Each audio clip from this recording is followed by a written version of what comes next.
Tonight with special guest, Zero Mostel. Ladies and gentlemen, Dick Cavett.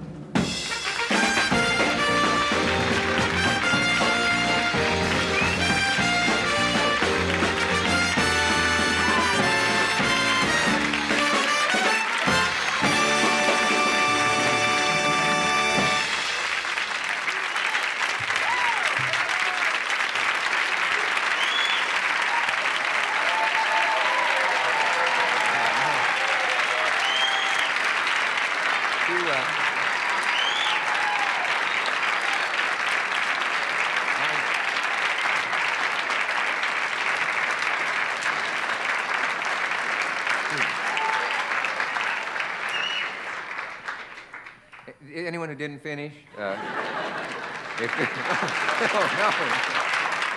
No, listen, if you didn't finish, stay after the show. I can stay, and I'll stand here, and you can do that. Did you do that just to get rid of the frostbite on your fingers? I should mention that it's extremely cold. That's a very definite thing to say, but I'm going to take a stand on that. It's cold. It really is something. I'm going to have to get a new overcoat. It's hard for me, because it's hard to get my size without mittens. Good night. Without mittens attached to the sleeves. Well, that's the trouble, though. Well, what? Now I can't. Mostel grabbed my stomach before I came on. He grabbed me too, but not my stomach. Watch yourself. No, he did. He said that it makes you calm. It's a way of calming you down. And see how calm I am? I can think of several things that I was going to say. But thank you for coming in here tonight. In spite of that sign out front that says 20 degrees cooler inside, we've got to take that down. It's left over from the summer. Do you get sort of compassionate in cold weather? I mean, as I was walking in here, I was thinking of the postman, who has to deliver our mail, and the trash collector who gets very cold outside, and not to mention the military personnel tapping our telephones. Can freeze your fingers that way. The competition for taxis in this town is a vicious thing to see. But today I had that happen. I got to the cab, and a lady got there just ahead of me. And I was a gentleman about it. I thought I held the door. I held it open for about 8 blocks, hoping she'd fall out. But, they got away from me. Anyway, I should explain something. New Year's Eve is over, right? Yes. No, see, I should explain this. We're doing this show just before New Year's Eve, so by the time you see it, even though you're seeing it now, New Year's is over, even though it isn't now. So, hangover cures will have failed, and Times Square will have been swept clean by now, and Guy Lombardo's tuxedo will be back at the Smithsonian Institution, and everything will be over. I did a show right after New Year's once, though. Last year, right after New Year's, I had to do a show, and the audience had come just from bed, I think, And to get out of New Year's gradually, we all sort of locked arms, the whole audience, and we rocked back and forth, singing Auld Lang Syne till we threw up. It was really, it's a sort of a decompression idea. Fred Foy dozed under the Christmas tree the other night, he was telling me, and he got a little cold because it was out in the street for the trash man to collect it. Wait a minute, no, we can't have an announcer who drinks here too, can we? No, we mustn't do that. Hey, it is freezing, though. I won't talk about that much more, except that the New Haven Railroad's tracks had ice on them, so that one of their trains accidentally came in on time. And, biggest football weekend yet, I think. Isn't this the last football-itis? I think there are 9 games. I picture a wife saying, "You've stared at that thing all day. You haven't said so much as a word to me, or to Julie, or to Tricia."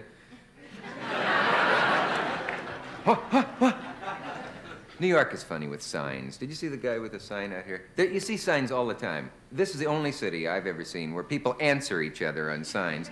There was a woman in Times Square with a sign, "If you're a sinner, repent." And another one following her with another sign saying, "But don't knock it unless you've tried it." That's the silliest thing Why are you poised over the drums? To bail me out? Somebody better. He gets paid in spite of saying things like that. Listen, I have an interesting show tonight.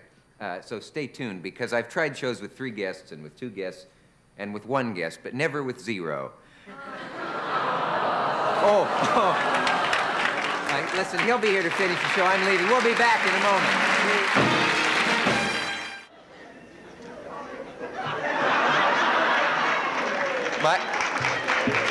Oh, he did. My first guest is an extraordinary man, as some of us found out during... Oh! Ghost of Lester Maddox! Now get out of here. You got two. You thought the... As some of us found out during the commercial, he... I am the mistress of Spiro Agnew. I'm trying to...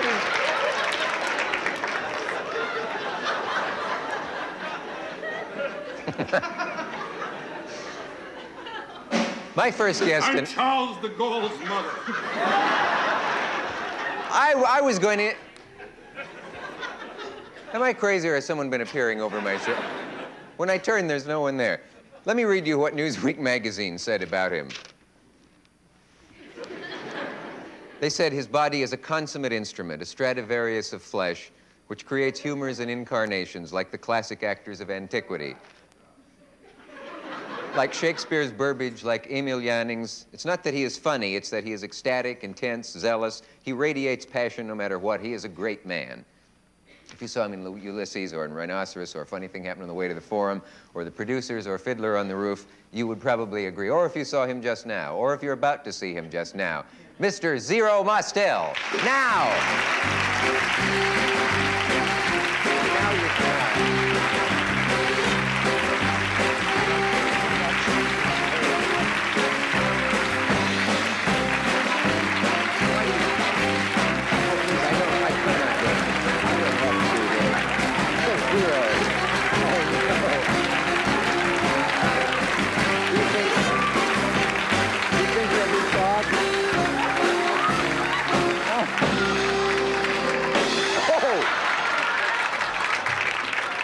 I've seen Dick Cavett dance at last. I'm so happy he can dance.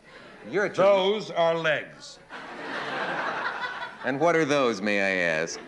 I haven't identified him yet. All right. No, you want to see That's it? the first time a man has ever danced with me, certainly. Now listen, let's give him crazy camera angles. Let's go here. What? Wait a minute. Wait. Let's go over there. Wait, yeah. What? You'll drive them crazy. Everybody knows. Everybody has... Everybody thinks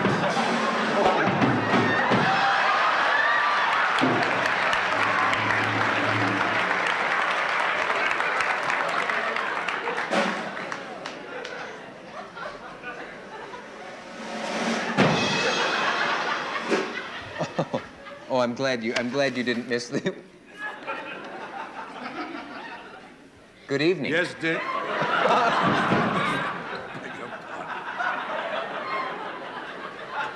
Can't talk. Well, here we are. We gave him 1,000 questions. He won't ask one. Not one. I had a terrible feeling that you would not appear here, and I finally did introduce you after I am all not of that. Telly Savalas. I saw your other show. Oh, you can't. Has he been found? I'll give you exactly 12 minutes to apologize. That does Otherwise, rings a bell.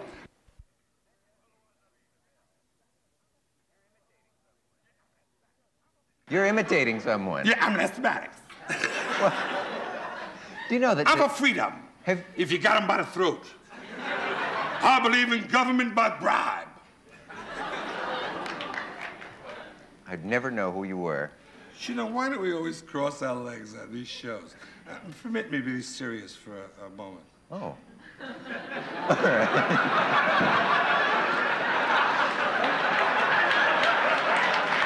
Mr.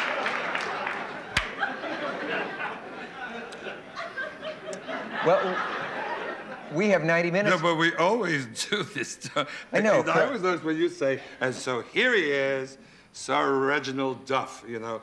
Yeah. And he comes out with a tea. And the first thing they do is, hello, Dick. That's right. Everybody does cross his legs. Let's put our feet down. Let's sit at the edge. So both Let's feet... talk. Intense. All right. You know, get to know each other. Feel each other. No. Wait a minute. Do you know all this has been carefully rehearsed? Oh, has it?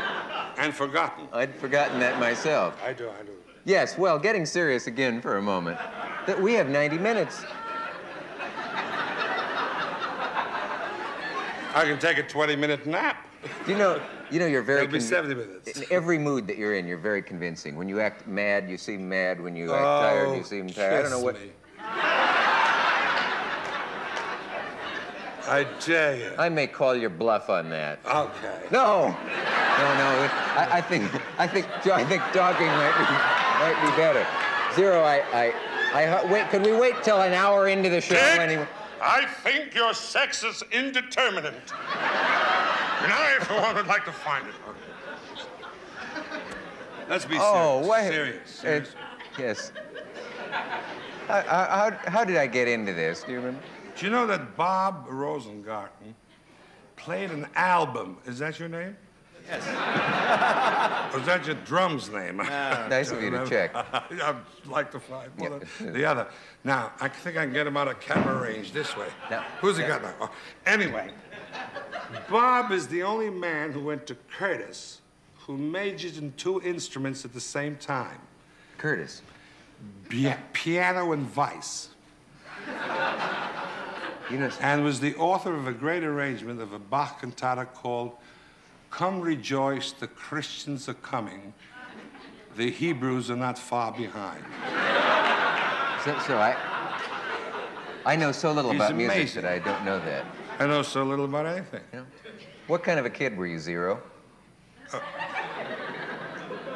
Overblown. Were you? Yes. Are you referring to your anatomy? Were you No, always I somewhere? was rather thin, you know, and small.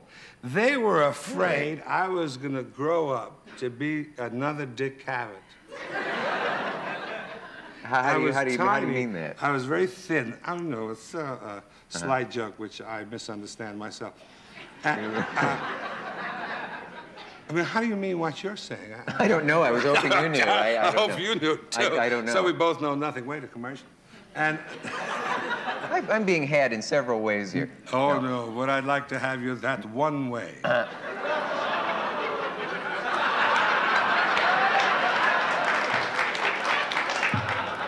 This is a side of you we haven't seen before. And I can show you another side. Oh, all right. Would someone bring me a drink? We have a message, and we'll be right back after it. I don't know. Get you a glass of water now. Ah, here we are. If you just joined us, we're going to start all over again. Would you like a glass of water, Mr. M? Yes, thank you very much. Do your close friends... Thank you very much.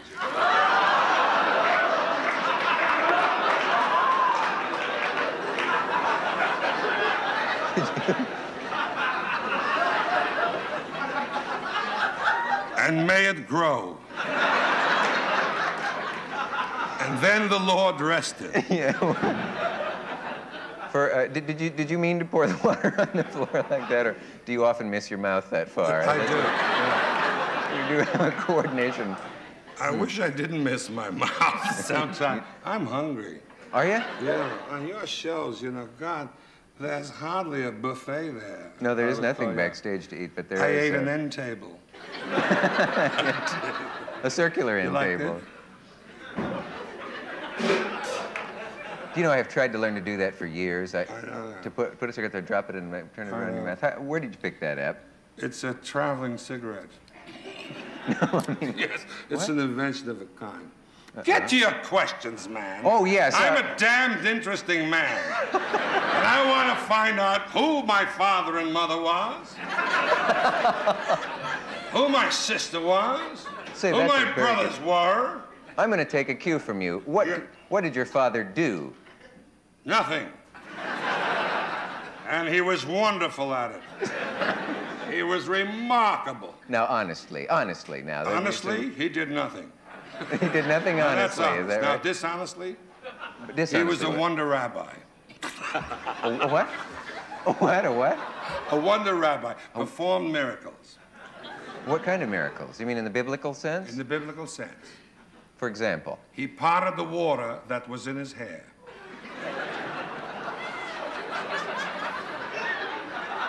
Except he was bald. Do you know, I think we have another play on our hands. I think Pinter rides again. I think you're right. Am I the only person who finds you a little peculiar, or do some of your friends? I find myself peculiar. Was your father... My wife finds me peculiar. My beauteous Kate. Brendan Behan called her my beauteous Kate. Do you know what someone said about my wife, to tell you what type of person she was? What? She is, not was.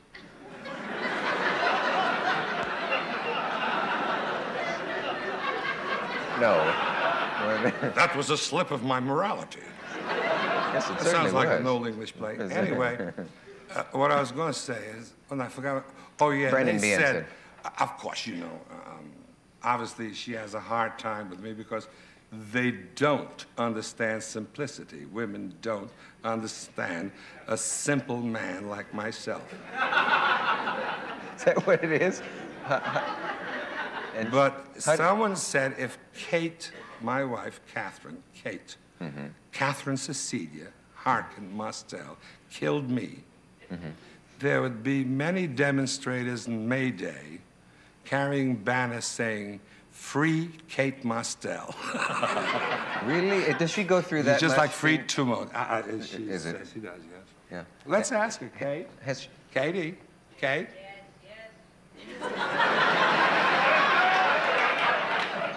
Sounds a little impatient there, doesn't she? Also answers like a dog. Yes, yes. Yeah. Katie, am I hard to live with? Yes, yes. You see? Does she say That's anything not but yes, learning yes, to yes? She says, no! God, she once said to my kids, she said to Josh, my oldest boy, they had to do some homework, and she said, "Do your homework!"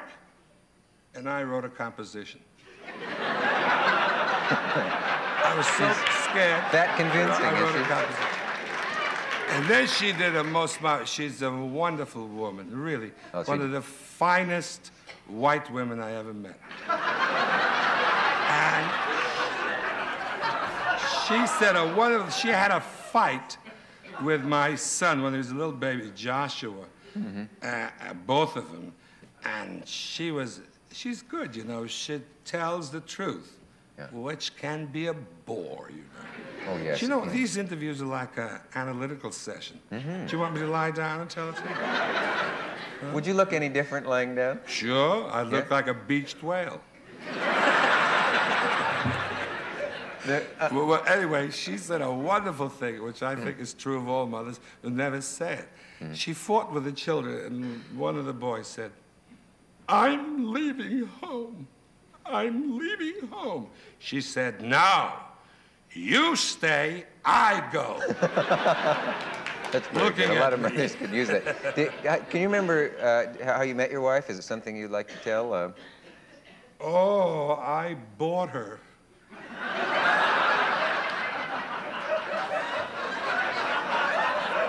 From a white slavery outfit. On the week there was a sale. I like that myself. But she turned out all right. You're the only... Yeah. She did, considering she was a bargain. She was a wonderful dancer, you know. Beautiful girl. She was one of the most beautiful things I've ever seen. But my sight is gone from me now. How do you mean that? I don't know, Jake. I don't know what I mean. No, I'm over here. I don't know what I'm saying. But, you know, the point is that she was one of the most beautiful women I ever saw, and smart and very intelligent. That's all good. And I like her very much. And I want to say it publicly, Kate, now get out.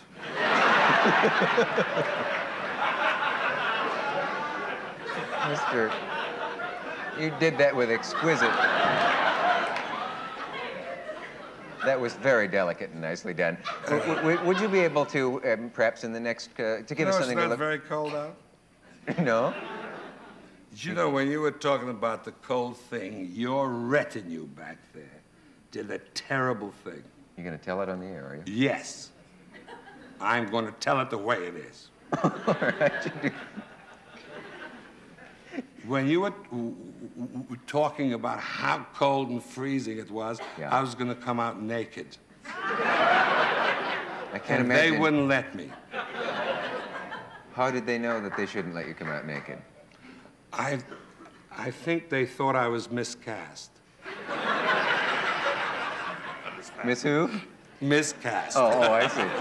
Wait a minute. You're not so dumb, you know, Dick. Oh, I don't know about Pretty that. good smart. All right, you're dumb. You convinced me with logic. Give us something to look forward to. Is there any chance you'll sing in your inimitable fashion and press? Yes! I never refuse to sing. What a voice you've got. Huh? Local, What voice have I got? our local stations have a message, and we'll be right back.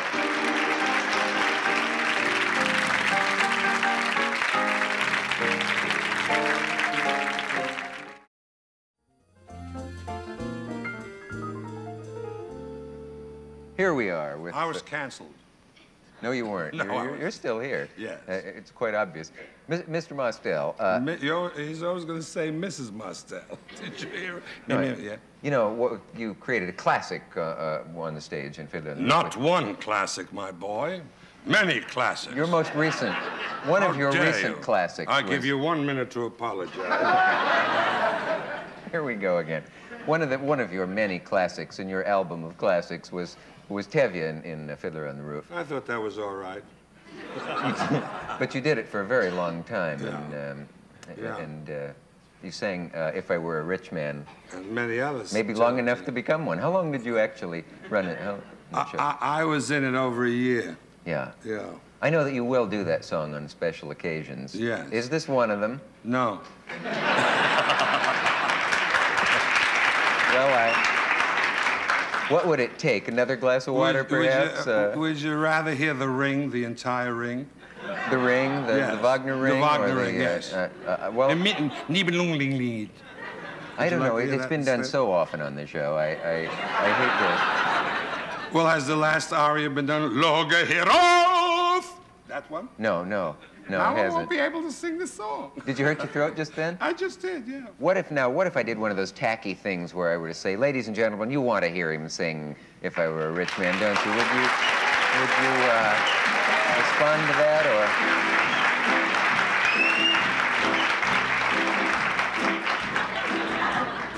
Never. You mean for me and the audience, you won't do it? Is there I'll any? do it. You will do it. Oh, that's nice. Put a little more.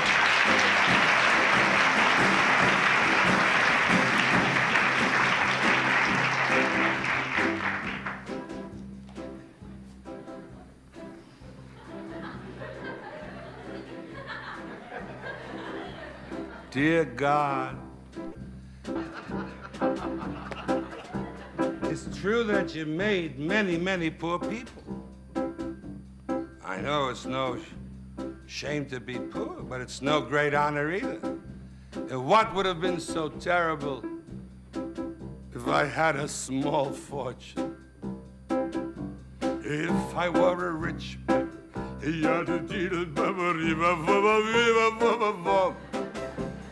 all day long I'd biddy-biddy-bom. If I were a wealthy man, I wouldn't have to work hard. If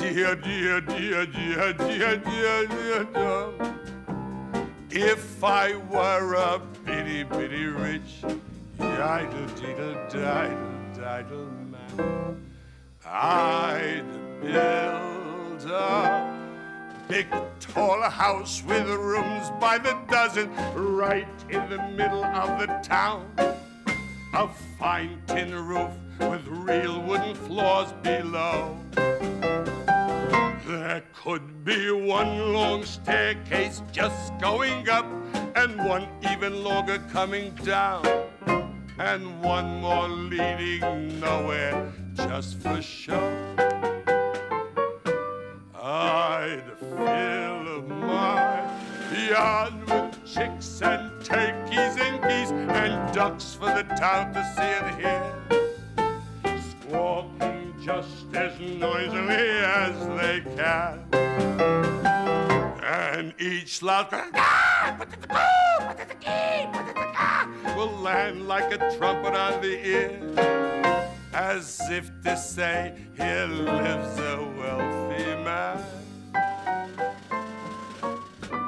I see my wife, my Goldie, looking like a rich man's wife with a proper double chin, supervising meals to our heart's content. I see her putting on airs and strutting like a peacock. Oh, what a happy mood she's in, screaming at the servants day and night. most important men in town will come to fawn on me. They will ask me to advise them like a Solomon the wise.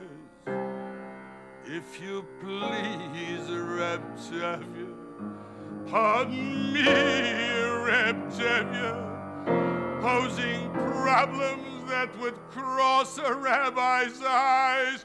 La-dee-da-dee-da-rom. And it won't make one bit of difference if I answer right or wrong. When you're rich, they think you really know. If I were rich, I'd have the time that I like to sit in the synagogue and pray. Maybe have a seat by the Eastern Wall. And I discuss the holy books with the learned men 7 hours every day. That would be the sweetest thing of all. If I were a rich man, hey, all day long I'd biddy-biddy-bum. If I were a wealthy man, I wouldn't have to work.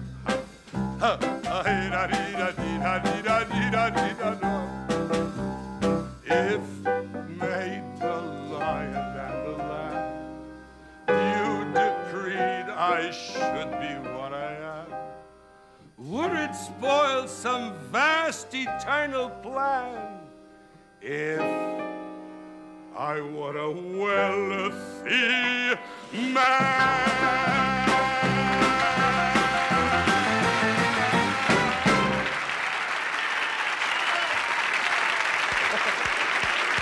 Very nice.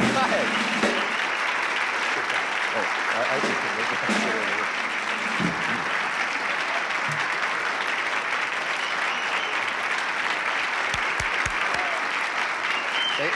You're ignoring your...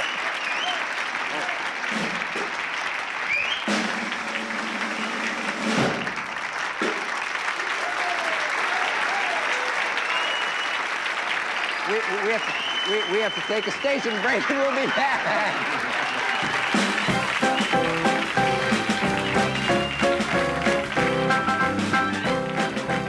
The Dick Cavett Show with special guest Zero Mostel will continue following station identification. I'd like to do Rich Man again. If I were a rich man,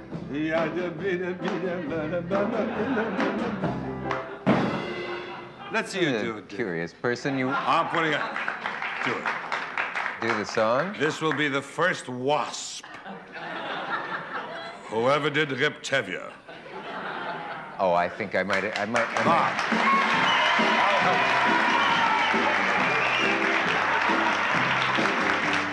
If I were a rich man, all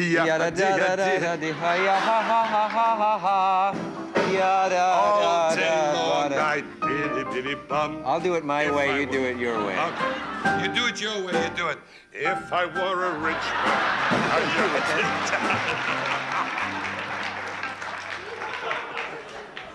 What does that part mean? Nothing. It's a kind of... I'll be damned if I know what it means. Okay. Actually, it's the prayer of the Hebrew. You know, you don't hear the words. What is it? Is there a word No, they say it under their breath. And so if they say a prayer, it goes... And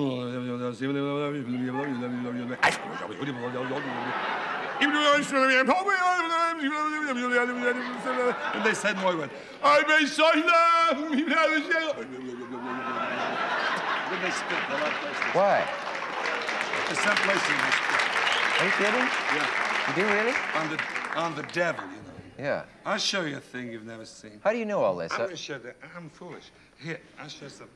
This is a young man won over by the devil.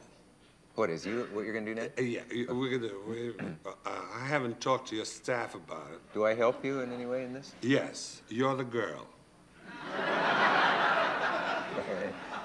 Do I have to do anything unusual in this? No, all you have to do is to keep quiet, if that's possible. Now, I'm the young man won over by the devil, by love. And he's like this, look. You got the cameras ready? No, you can't get it this way. You got to get it that one. Okay. No, not that one. Put it down. No, this one's fine. All right, that one's good. Now, a young man won over by the devil. Wait a minute, is that what you want on the screen like that? Yes, something like that. Let me see it. Oh, good God. Anyway, young man, woman, he looks at a woman, he goes,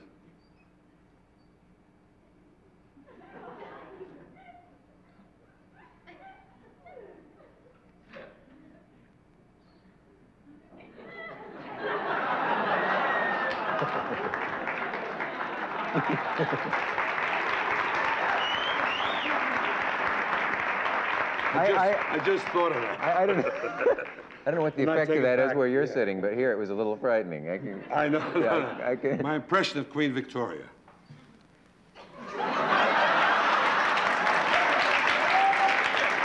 Now listen, we're going to get letters from her relatives. We're going to be that. very upset about that. After this message, we'll be back, it seems like. Oh, here we are. Yes. This is Zero Mostel, in case anyone has been wondering. It was questioned why we cross our legs on these shows and tried to kiss me and all sorts of things. By the way, now that I uncrossed them, I'm getting a heck of a draft. Someone must have left something open, a door open or something like that. Oh, I'll do whatever you want. Hey, I'm determined to find out something about you. I tried to find out what you were like as a child. I can't imagine. Did your parents think you were funny? Yeah, they thought I was funny. In a peculiar sort of way. Were you like this as a kid? No, I was very thin. And there wasn't a straight man in the house. They were both rather clever people. Your parents? Witty people, you know. Unlike other parents. And, for instance, my mother was a great wit. I used to bring animals in the house, which she hated, all sorts of animals. And I brought a cat in once. And she was cleaning something in the sink. And she stepped on the cat's foot. And the cat yowled, you know. And she said, I told you, don't go barefoot. That was her type of wit. And then she would say also, she never said a straight line. I said, what's your ambition, Mom? And she'd say, to ride in a taxi cab without looking at the meter. To write a check without looking at the stub. To buy a chop without worrying about the bill. You know, she couldn't say anything straight. My father, on the other hand, he was a saint. You know, he really was a saint. He actually was a rabbi, you weren't kidding. Yeah, he was. And what he did, he drove us all crazy with his generosity. He once gave one shoe away of mine. So I said, Pop, why one shoe? And he said, well, he was a one-legged man. What else? So I said, well, what would I wear? He says, you got the other shoe. And that was all right. Did he see anything funny in that, or was he deadly serious about it? Deadly serious. He was a good man. He always gave everything. He didn't believe in possessions at all. He was a sort of a warped St. Francis of Assisi man, you know. Could he make a living as a rabbi? No, he couldn't. No, he also didn't like the members of the shul, the synagogue, because they weren't truly religious. And so he didn't like them. And he never wanted to have anything to do with them at all. Because they were not truly religious? Truly religious. He thought they were fake. And he was a marvelous man. He gave everything away. He would keep nothing. He gave me away once. No, he didn't. Well, I heard that he threw you out once or something. I must say, no, he didn't throw me out. No. Something you said in an outrageous moment. No, he saved me once. they wanted me, my mother wanted me to be a rabbi, and they were going to send me to Prague in those days to study in the thing, you know. And I was a young kid. Can you imagine a synagogue with me as a rabbi? They'd play crap in the back, you know, and do smoke, drink, you know, dance, wild. You do all those nude things. Parties, you know. Yeah. No, I can't imagine. No, Yes. I'd never do that. No. And at any rate, he asked me, he said, do you want to go? I said, no. He said, I'll put up a fight. And he did, and he saved me. But he had to fight with your mother Yeah, over because this thing. I'd be talking to you now like this. My dear Dick, you must understand the ways of the Lord and cut out your rotten ways on this program. And instead, here I am, what I am, I suppose, due to my father. I must tell you a marvelous story. I had an aunt. Do you want to hear this? Or? Sure, yeah. It's very boring. Well, let me think about But it. interesting. Then. Okay, I'll take the story. And I had an aunt who made a living from accidents. Oh, yeah. In other words, there was no crack in the wall safe from her onslaught. She used to trip in front of the butcher and collect $100. And the IRT subway, you know, on Intervale Avenue, which has a escalator, she could get a dress caught, and she'd lay in bed. I only saw her a view from the front, you know, and she looked like a Christmas turkey. And with the crooked little doctor with the mustache waiting for the insurance man. And she always made a living from accidents, you know. And so my father died. He was the favorite in the family. And he died. We were all very sad because we all were crazy about him.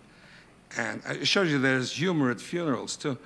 And we were all weeping and crying. And she came in. She hadn't seen him for 2 years. She had been away. And she came into the funeral parlor and said, "Open the box. I want to see his lovely face again. I want to see his face." Well, you're not allowed to. And she said, "I insist, open the box." And my mother, in her tears, said, "Don't let her near the box. She'll touch it, get a scratch in her finger, and sue him for everything he's got." Oh, that's nice.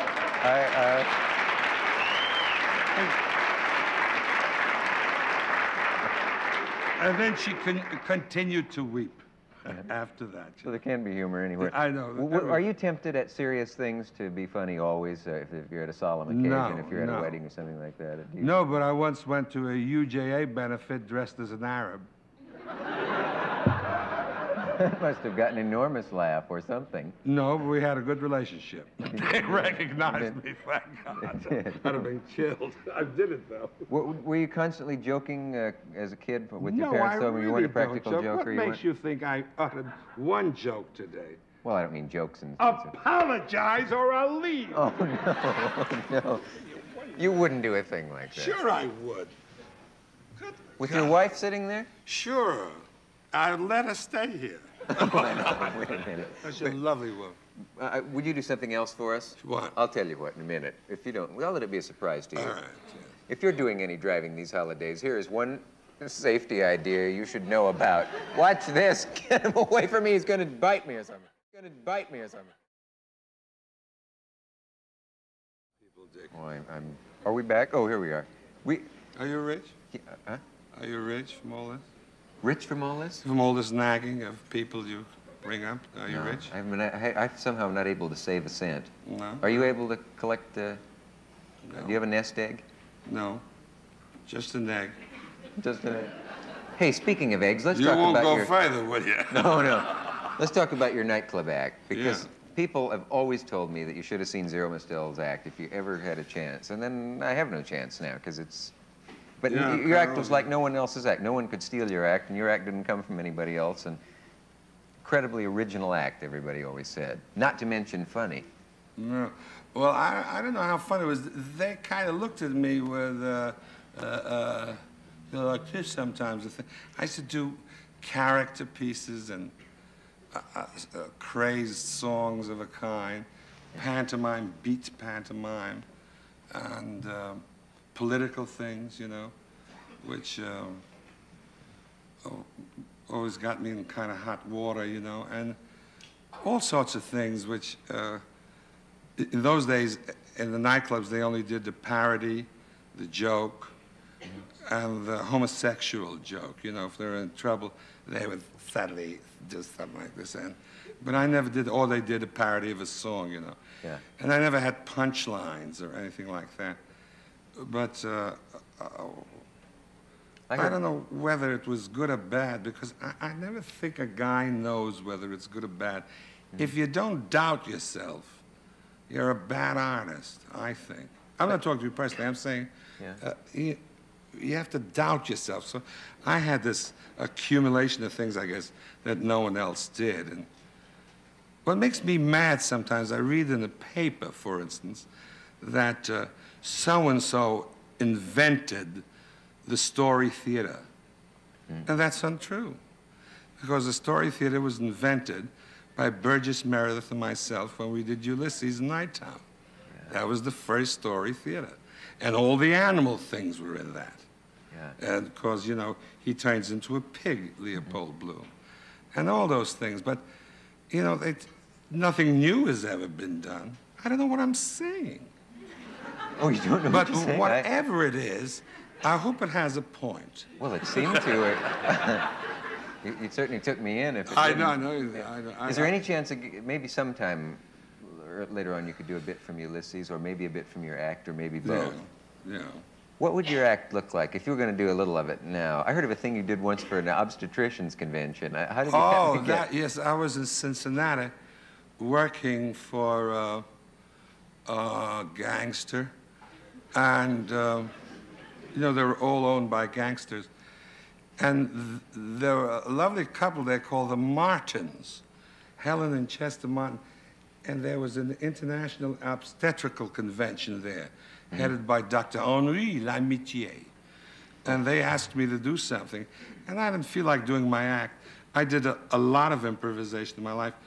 And this was an improvisation of how to deliver a baby.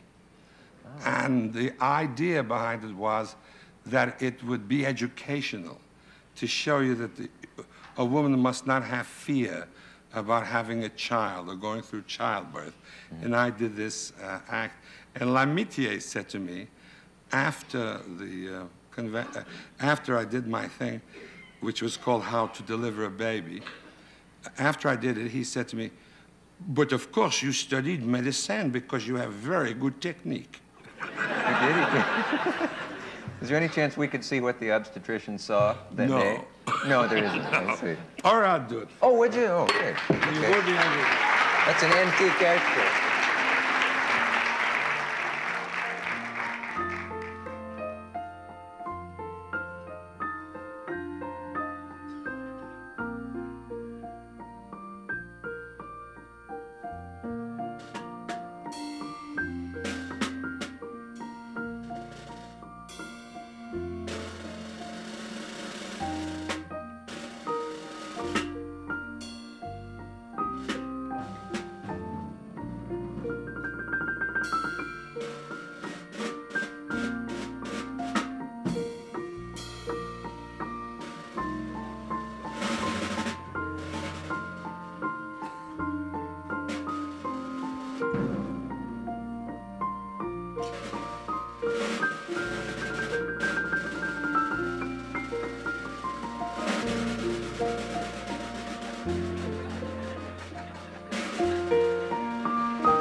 How long? And oh, yes, of course. Dick, tell me I about think- your mother and father. No, wait a minute. I think... Did you really have a mother and father? Can I ask you a question about that? Yes. What was it that made him say you studied, you obviously My have studied. technique. You actually knew, you seem to know exactly what you were... exactly what I was Well, doing. I know no one will ever worry about any know. maybe of seeing that. We must take a message right now, and we'll be right back after it. Stay where you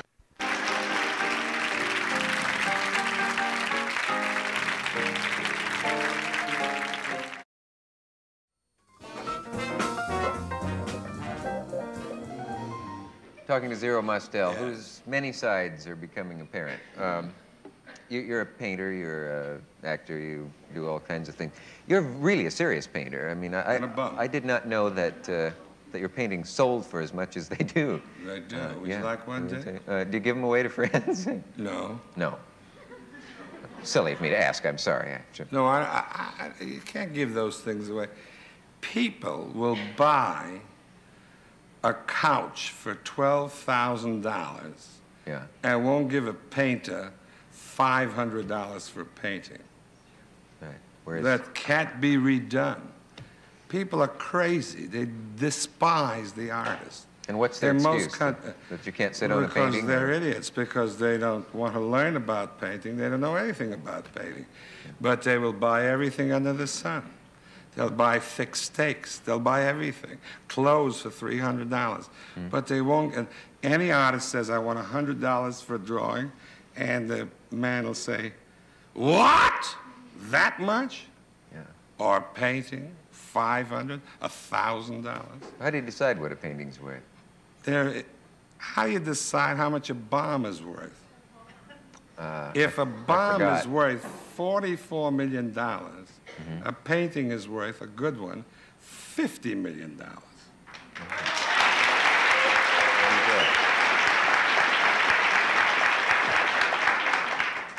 That's how you take applause? No, that's not how I took applause. I was trying to stop them. I was embarrassed by their concern. Were you indeed? Yes, I was. You know, when people talk about classic performances, they always say, if I had never seen anything but, and then they'll name Olivier's Oedipus and your performance in... Why would they mention that, Limey? I mean, your fellow actor, Sir Laurence Olivier, and they mentioned... I thought he was more Roman than Greek in that performance. Oh, you did, didn't you? Yes. What an interesting thing to say. Well... And I won't recall that statement at all. You won't? You're going to stay by that? Yes. My passport has been revoked, but I will not take it back. What about Lee J. Cobb in Death of a Salesman? Ugh. I'll tell you an interesting thing about that. I was going to... No, really, you hit upon something by instinct or something. Or you got copious notes here. Anyway, I read Death of a Salesman first. Yeah? I'm not knocking an actor because I think we're all tools of a director. I'm not a great lover of directors. You know, the whole institution of directing, of the director, is about, what, 40 years old, 35 years old? There was an actor manager who said, you do this, and you do this, and I do this, and so on and so forth. And that's how they put a play together. There was no such thing as a director till, of course, Stanislavski and Meyerhold and lately here, you know, where the director becomes the star of the production. Has bigger billing. Yeah, you know, he says, Elia Kazan presents Elia Kazan's version of Elia Kazan's Elia Kazan. You know, so, something like that. Or Joe Hardy's Joe Hardy, Joe. Also typed by Joe Hardy. Right. And stuff like that. Yeah. I forget what I was going to say. Oh, yes. Yeah, so then I read Death of a Salesman first. And then, you know how in your mind's eye, you always picture somebody in a part. And I thought Raymond would be perfect because he would have all the humor of the salesman. He would be a salesman. He'd be a dude. He'd have a bow tie. He would be kind of dashing and brilliant. Who is Raymond? Raymond was the great French actor. Oh, sorry. You remind me of Chaplin. Yeah. I'll tell you why. I was once talking to Charlie Chaplin, who's a friend of mine, And I said, what do you think of such a comic and such a comic and this comic? He said, so-and-so. He said, fine, fine, fine. I think this is that one, this one. I said, what about Raymond? I think he's one of the greatest comic actors that ever lived. He says, who? Who? I said, Raymond, Baker's wife, and so on and so forth. He denied that he had ever seen him, and he was lying. He was? Oh, yes. Raymond was one of the greatest comic actors that ever lived. So I pictured this fantastic actor in the part.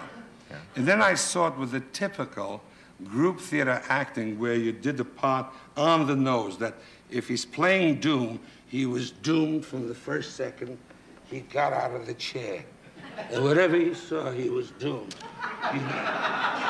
Even when he was with a woman in a Boston hotel room, he was doomed. He really was doomed. He was doomed. He really was doomed.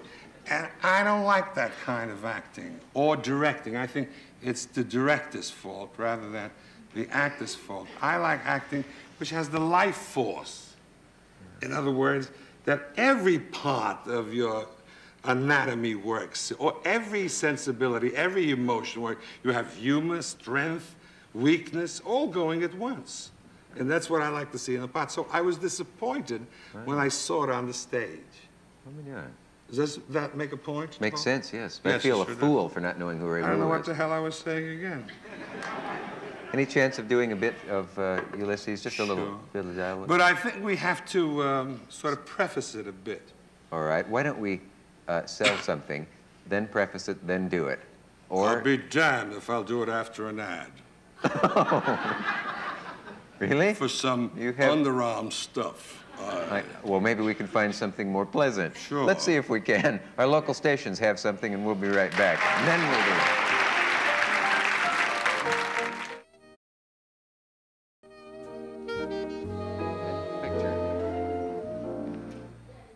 How would you feel about a little Ulysses rolling off your tongue? How would you feel about it? I'd like it. This is a section where Leopold Bloom, the main character, thinks of his youth. There is over his wife's bed a penny print of nymphs. And these nymphs come to life. He hallucinates. You know, Bloom was a very ordinary man who had extraordinary thoughts. And they come to life. Molly, his wife, is in the bathroom with her usual things. And they're mimicking the sounds coming from Molly's bathroom to the words of pulafuka, pulafuka, pulafuka, and they dance, which is the sound of our bathroom activity. And he recalls his youth because of that sound, and he says, I was in my teens a growing boy, a little then sufficed, a jolting car, the mingling odors of the ladies' cloakroom, the throng penned tight on the old royal stairs, for they love crushes, instincts of the herd, and the dark sex-smelling theaters unbridles vice. And then the heat. There was sunspats that summer, end of school and tipsy cake. Halcyon days. I was precocious, youth, the fawns. I sacrificed to the gods of the forest, the flowers that bloom in the spring. It was parent time. Capillary attraction is a natural phenomenon. Lottie Clark, flaxen-haired. I saw her at night toilet through ill-closed curtains with poor Papa's opera glasses. The wanton ate grass wildly.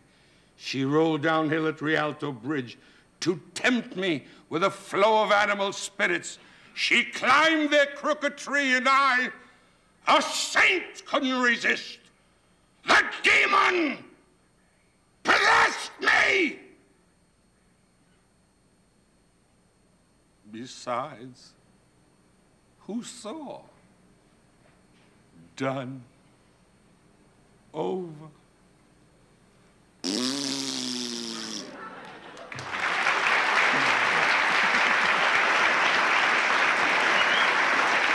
Very good. You like that? Yes. Very nice. That's all you can say is nice? Extremely nice. Thank you very much. Suddenly I feel a cold curtain between us. Just thought of a folk song Sorry. about you. What? Lincoln really was Jewish, so was Buchanan too. Andrew Johnson was Jewish, oh, Dick, hey, why ain't you? You like that? How do you... Someone said I was a Shabbos goy or Shabbos goy or something that sounds like that once. What is that? What is that? Be damned if I know. It's mispronounced. You better bring your sauce. Bring my sword. I dare I you hope to... it was a girl. I dare Let's you... cross legs again. I dare you to make a transition back to Ulysses now. Yes. This is a soliloquy of Bloom when he's on the way to Patty Digname's funeral. He's seated with Stephen Dedalus' father. And Stephen Dedalus passes by, and he says, "There's your son and heir, Dedalus." And Dedalus berates his son. And he listens. And he says, he talks about his dead son. He says, "Full of his son, he is right. Something to hand on. If little Rudy had lived, see him grow up, hear his voice in the house, walking beside Molly in an Eton suit. My son, me in his eyes, strange feeling it would be from me. Just a chance. Must have been that morning in Raymond Terrace. She was standing at the window watching the two dogs at it by the wall of the Cease to Do Evil, and the sergeant grinning up. She had a cream gown on with a rip she never stitched. She said, 'Give us a touch, Poldy. God, I'm dying for it.' She got big then, had to refuse the Greystones concert. My son inside. I could have helped him on in life, I could. Make him independent. Learn German, too."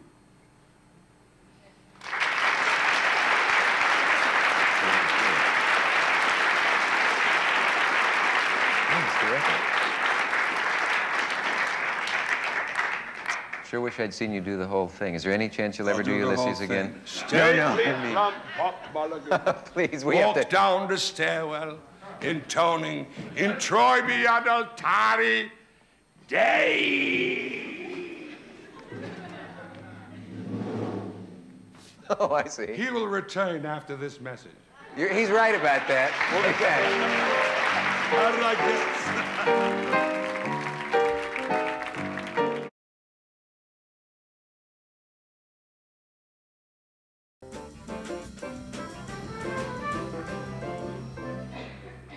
You're really too much, Mr. Mostel. You're too little.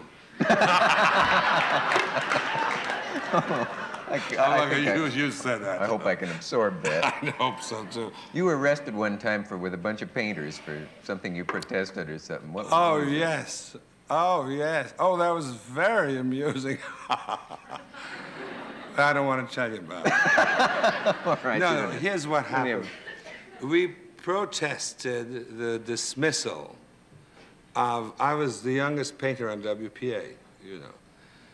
And Works Projects What was it? Works Progress Administration. Yeah. God, you're ignorant. And It works, right? and one thing out of three, pretty good. And then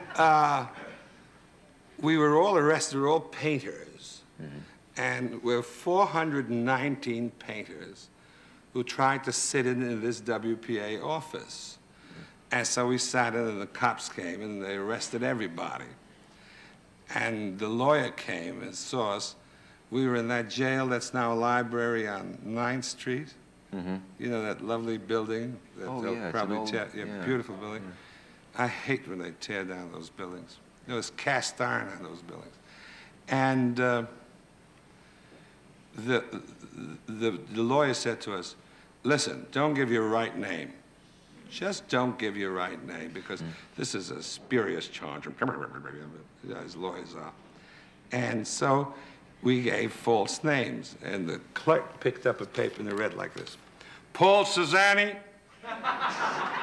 Rembrandt van Ryn, Honoré Domia, Paul Cezanne. There were 6 Paul Cezannes. Everybody's favorite painter. What else does an artist think about? And he thought only about... I must tell you the best story about those days, those Depression years. Can you tell it in 2 minutes? I can tell it in...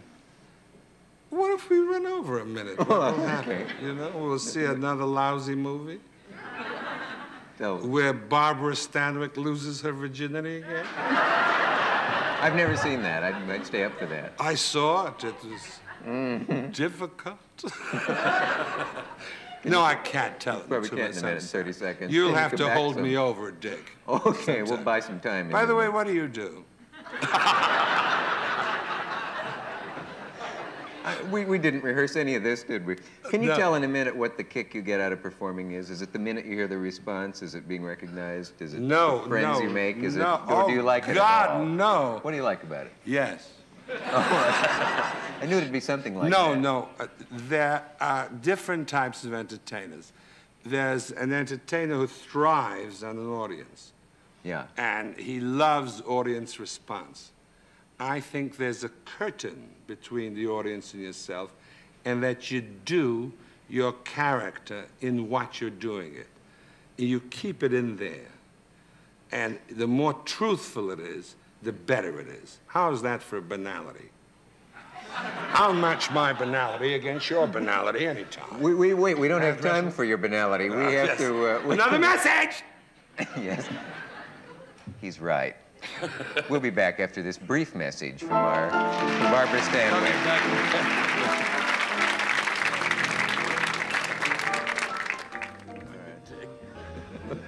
Stop picking on me. I'm not picking on you. You're not a nit. Say, there's something I do have to do, because we either do or don't have to thank the Flip Wilson Show for letting you do this tonight, because they had to rearrange some of their schedule to let you be here, or they didn't, or something like that. Yeah. And you either are or aren't going to be on it January 14th. I'm going to be on it. You aren't so sure. Oh, you're okay, good. So thanks to Flip and all of the Wilsons for and that. Thank you, Flip, too. No, I'm not Flip Wilson. Well, no, you forgot. You're You're so busy, you forgot where you were. Gee, that was really a pleasure to sit here and go through all this and subject yourself to 90 minutes of intense grilling and to never interrupt. And why are you laughing, Kate? We only have time to say goodbye, or you can say goodbye to America, or to Kate, or to me, or to anyone you want to in your inimitable fashion. Goodbye. Goodbye. That's very touching. Hello again. You're a man of many moods. Thank you, Zero, for being here. It was really great. We'll see you all next time we see you. That would be the most convenient.